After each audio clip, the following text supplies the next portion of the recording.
Everyone. माझं नाव आहे अमृता आणि यूट्यूब चॅनलवर हा माझा फर्स्टच व्लॉग आहे.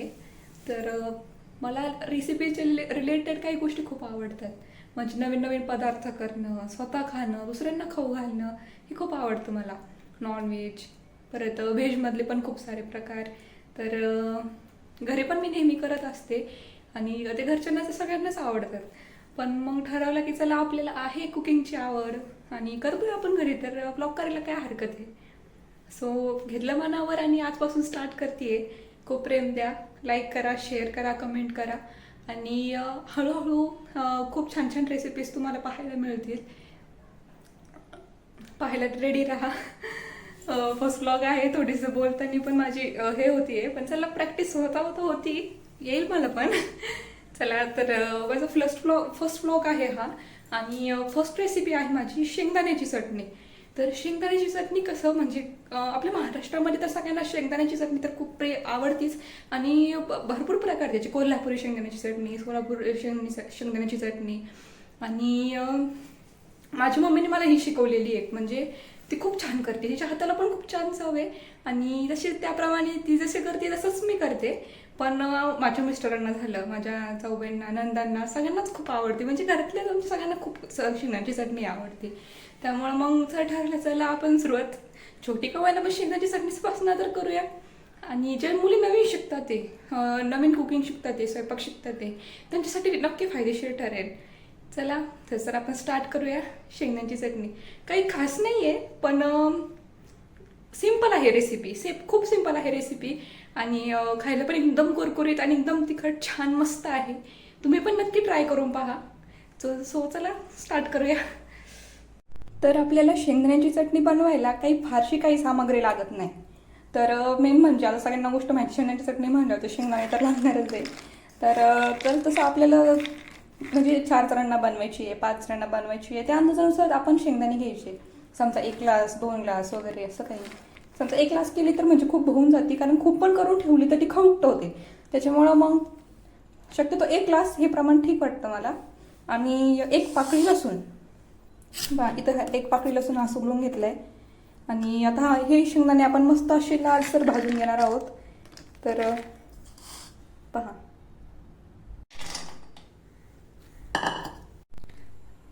तर आपण इथे आता शेंगदाणे मस्त असे भाजून घेत आहोत.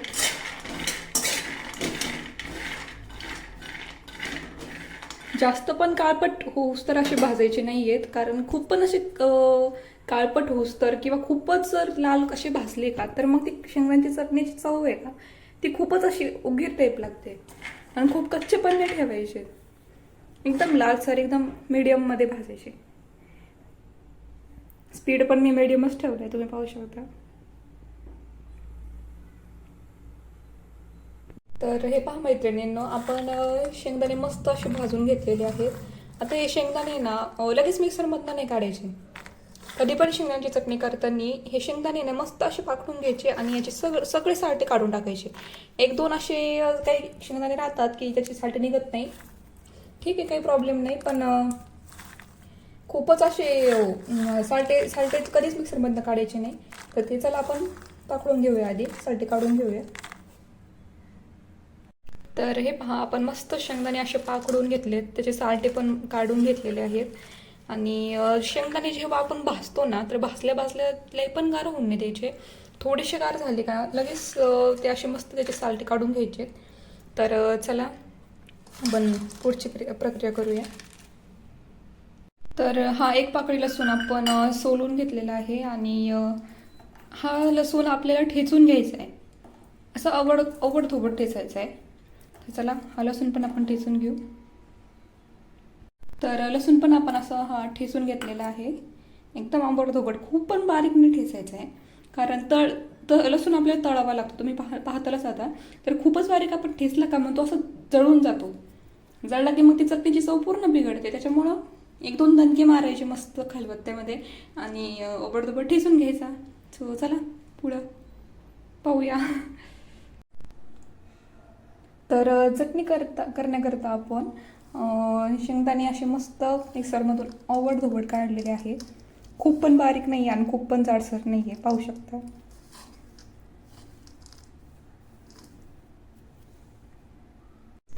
तर आपण आता चटणी बनवायला सुरुवात करूया. लसूण ठेचून झालेला आहे, शेंगदाण्याचा कूट पण मस्त बारीक केला आहे आपण. आणि आता आपल्याला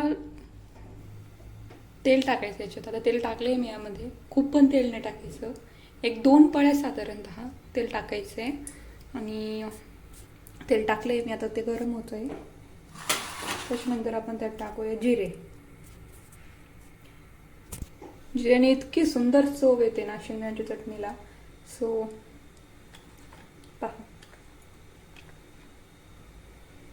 आपण हे जिरेही टाकूया, मस्त तडतडून द्यायचे.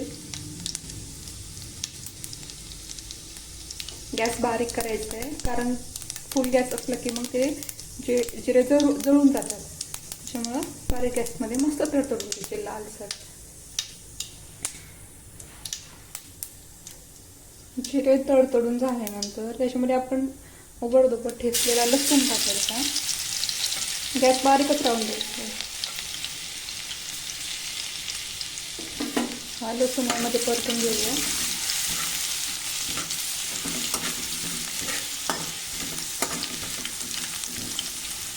लालसर परतून द्यायचं, एकदम खूप जाळायचं नाही. हा लसूण असं लालसर परतल्यानंतर शेंगदाण्याची चटणी झाल्यावर तो असं एकदम चटणी खाताना लसूण खूप कुरकुरीत लागतो आणि चटणी छान लागते. तर आपल्याला यामध्ये टाकायचं आहे कूट.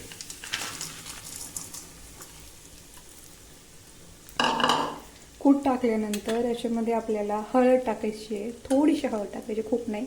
हे पहा, कुशीच हळद टाकायची आहे. आणि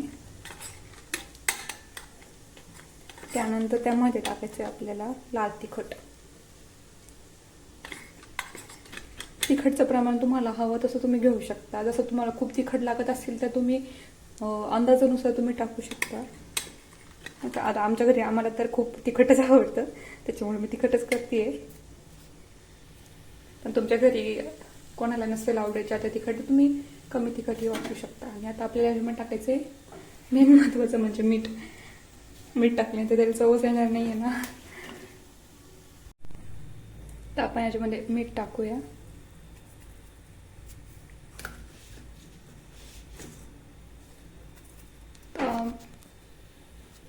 मीठ टाकलं मी 1 चमचा, हळद टाकली अर्धा चमचा आणि तिखट 1 चमचा. तर आता याला मस्त असं हलवून घ्यायचं. बारीक गॅस लावून द्यायचा आणि मस्त हलवून द्यायची त्याला.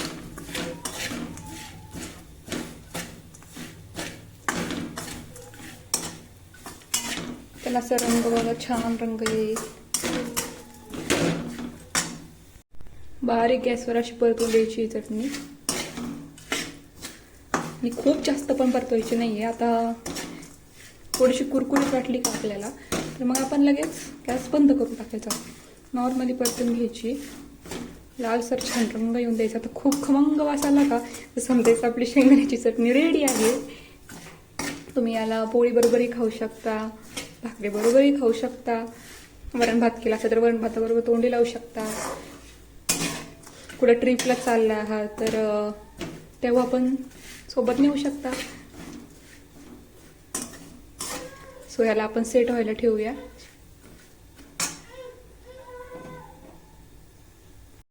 तर आता ही शेंगदाण्याची चटणी रेडी झालेली आहे. आता खूप गरम आहे ही आणि याला अजून छान मस्त कुरकुरीत होण्यासाठी गरम कढईतच ही ठेवायची, लगेच काढायची नाही याच्यामधनं, जेणेकरून ती छान चव अशी मुरते. आणि त्यामध्ये झाकण ठेवून द्यायचं. मग गार झाल्यानंतर तुम्ही सर्व करू शकता, खाऊ शकता. पाहूया आपण गार झाल्यानंतर कशी वाटते. तर आता आपली शेंगदाण्याची चटणी रेडी झालीच होती, पण आपण आता भाताचा रंग किती सुंदर आला आहे, खूप सुंदर कलर आलेला आहे. चटणी झाल्यानंतर अशी गरम कढई तशीच ठेवली ना तर मग ती चटणीचा कुरकुरीतपणा अजून वाढतो आणि चटणी खमंग होते, छान होते, मस्त होते एकदम. पहा, वास पण एकदम छान येतोय, खूप खमंग वास येतोय, मस्त. तर खूप मस्त वास येतोय चटणीचा आणि खरंच खूप खमंग झालेली आहे, कुरकुरीत सुद्धा खूप झालेली आहे, छान चव पण आलेली आहे. आणि तुम्हाला चिकन चटणी जर आवडत असेल तर नक्की तुम्ही घरी ट्राय करून पहा किती मस्त कलर आलाय आपल्या चटणीला, खूप छान कलर आले आणि कुरकुरीत पण खूप छान